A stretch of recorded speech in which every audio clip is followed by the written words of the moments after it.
basic democracy is the ability to collectively bargain to get something, look, they're doing just fine. But you don't need $400 million when people are just trying to get by. We finally started to see, because of the work of Kamala Harris and our labor friends, brothers and sisters, we're seeing wages finally start to keep pace, starting to go up.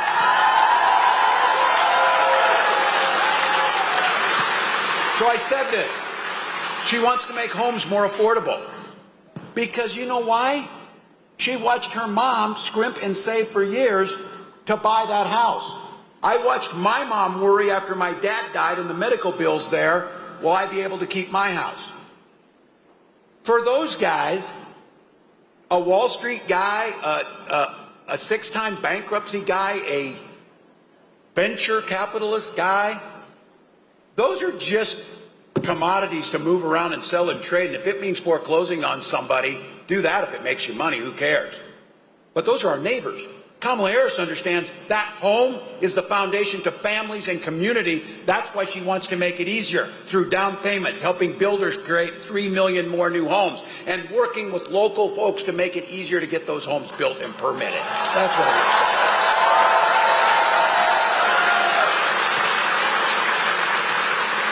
And when she talked about prices and price gouging, it was fascinating to me to watch how fast Donald Trump and his running mate jumped on to defend price gougers. Look, 37 states already have laws against that. But the thing that really gets me is we're trying and figuring out how to keep prices lower. Our farmers are working dawn till dusk, and they're getting $3.90 a bushel for corn and $10 for soybeans. They're not getting rich. They didn't grow the food. They didn't process it at the factory where labor did that. Somebody's pulling off a chunk of money out there that has nothing to do with getting that to you. That's what she's talking about. If you're jacking up the price illegally, you should stop that.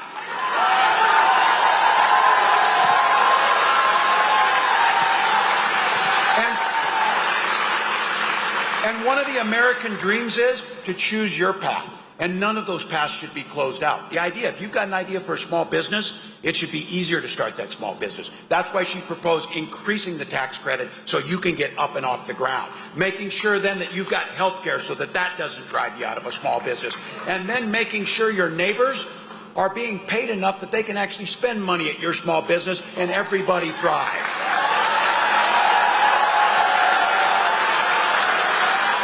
Look.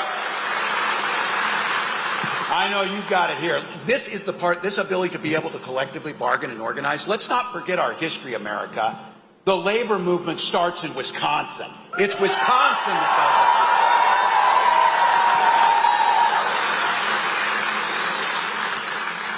does it. So the idea of investing back to the middle class, the idea of growing from the inside out, the idea that everybody can have a place in this.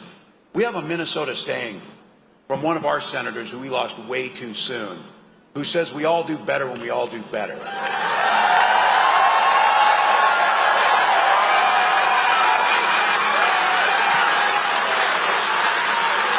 It's not that complicated. It's not that complicated. But these guys figure out a way. We want more and more and more and more. More taxes. I will say this about Donald Trump. He was very clear on one thing, and he followed through with this. He told the billionaires he was going to give them a tax cut, and he did it. Project 2025 promises you again. He will do it again and bigger. So let's be very clear. When he does that, it cuts out opportunities for all the rest of us. When they do that, it undermines our ability to do the things we know need to be done. So just to be clear, and something you know about right here in Superior and Duluth, that Donald Trump talked a tough game about infrastructure. Kamala Harris got it done.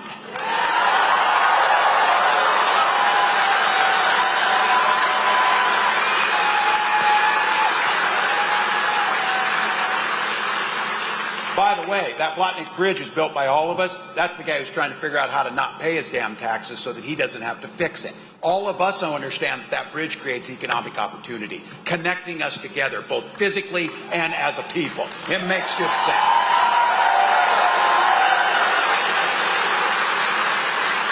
And I'll tell you, you saw it. You saw this idea about freedom. And you've seen... it's really great. It's not just a song that the vice president comes out to, although that's really cool when she does that. But you saw it in Chicago, you hear us talking about this idea of freedom, the idea of what it means. Freedom to live your life the way you choose to live your life. Some of us are old enough to remember Republicans used to talk like that too. They used to talk about freedom.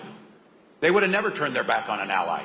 They would have never decided that they needed to be in your business. But we know now they want the freedom to be in your doctor's office. By the way, Project 2025, some of you want to know in there, they've got a national pregnancy coordinator that tracks all pregnancies.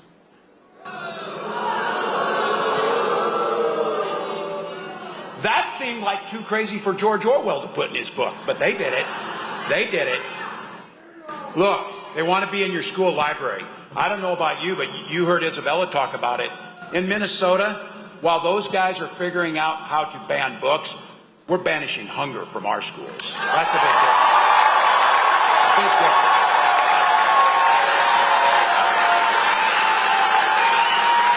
And again, I want to go back to those old school Republicans, the folks that need to come over and realize this is the agenda for them.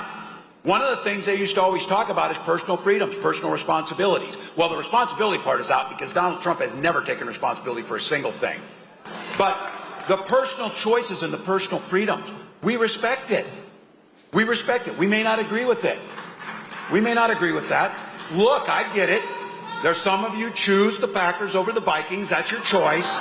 It's your choice. Oh, give it to me. Give me my moment. Give me my moment. We don't have any Super Bowl rings. Just give me the moment. But look, we may not agree and we may differ, but you've heard me say it, and I know it's a Wisconsin rule. I claimed it for Minnesota, but I know you've got it here too. The golden rule that makes everything work better is mind your own damn business. Mind your own damn business.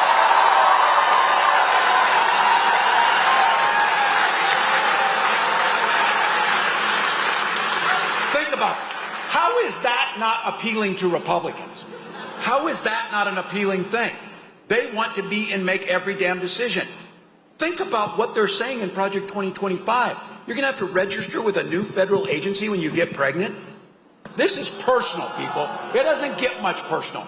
For Gwen and I, you've heard our story, and we've heard other people have to tell their story. Look, nobody wants to have to tell their personal stories about their families unless they're asked about it and it's in private conversation.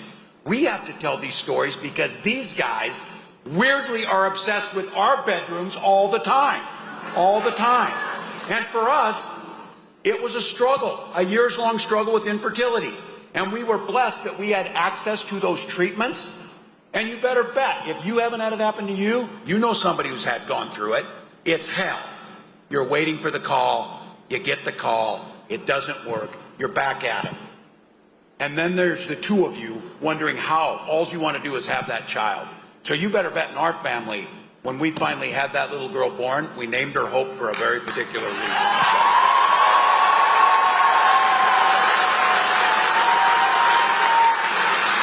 And she, like all of you, and I say this, she and Gus are Gwen and I's whole world, just like your children are, just like how you choose to live your family. And we're talking about it because these guys are trying to make it more difficult to do that, or if not, impossible. Because it's very clear, they're not stopping the national abortion ban. They're not stopping with getting rid of fertility clinics.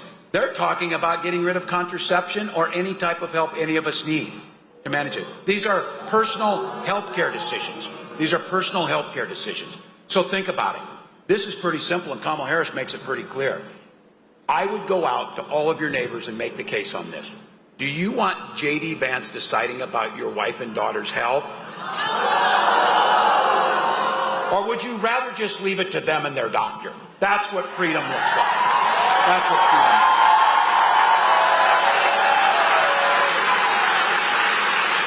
So message it to your neighbors. You and people should make the decisions, not politicians, about your personal health care. It's as simple as that. So look, education for all of you. We're setting in a school here, a great school, Wisconsin and Minnesota. We're known for our schools. We're known for our education. We know that that's a ticket to the middle class, shouldn't be a ticket to debt. So be very clear about it. Investing in education, investing in our teachers, investing in the future is another one of those. When we all do better, we all do better. It's that simple. Now, we're getting closer on this 52 days, and it's a binary choice. I know, it boggles my mind too that there are two people who are going to be president. One of them is going to be president, the other is not. There are two people. One of them is going to be vice president, one of them is not. That Project 2025 and the questions and the discussion we're having here today is where that difference lies. Because that program, and I say this for my mother, who survived after my dad died on Social Security survivor benefits and who counts on that check right now, Kamala Harris has pledged, and we will pledge, to protect Social Security and Medicare with everything we have.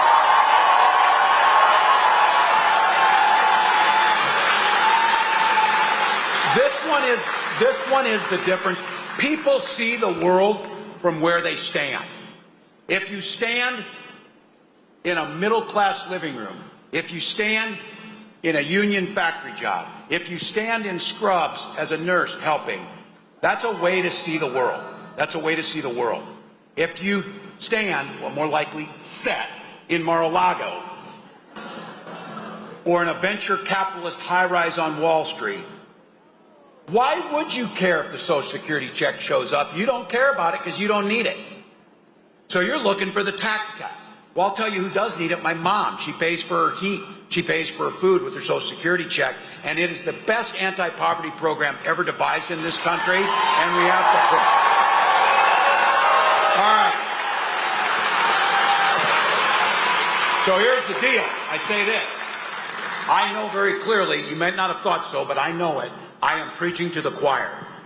You came, stood in line, came with your neighbors, ready to do something about it. As we started out with, because you love your country, because you know the choice is so stark and you know the impact we can make. You came to do it with joy and you want to get it done. But here's the deal.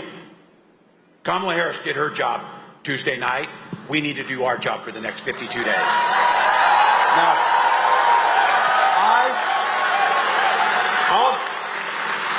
I'll go to my grave not understanding why, but I know it's a fact. This is going to be a margin of error race, and it's going to be won in a handful of states. One of them is the state of Wisconsin.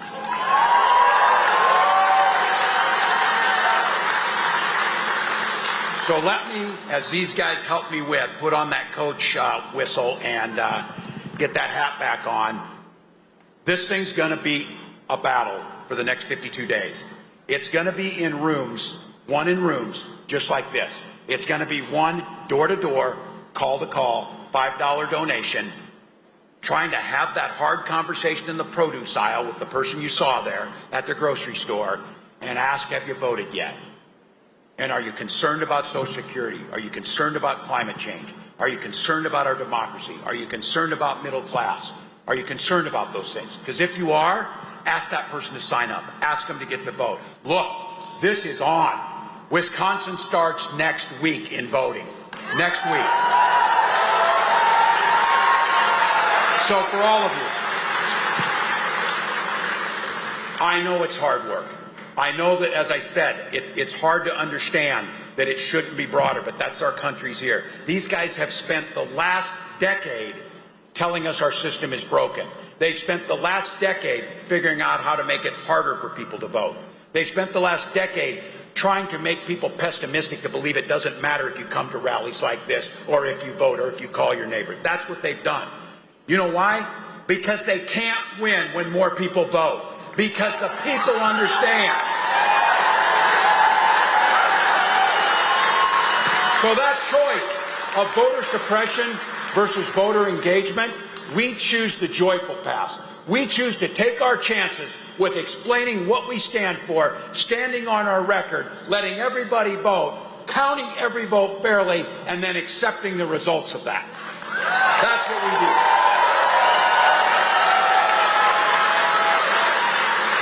So here we go, folks. Every vote's going to matter. Every precinct. One more vote in each precinct can make the difference in what happens for the next generation in this country. The difference between keeping that guy as far away from the White House as possible and putting in a president who understands and cares about you. That's what we get to do. So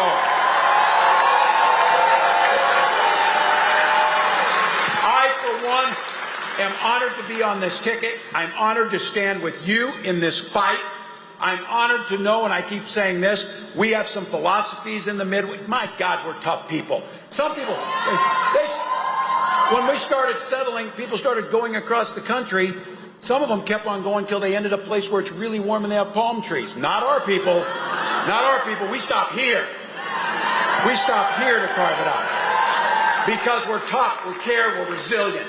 And we understand that when you stick together, we can get this done. So for all of you here, all gas, no break, 52 days to get the work done, sleep when you're dead. Let's give it our all and think about it. That 53rd morning when you wake up, we get to say, congratulations, Madam President. Let's go.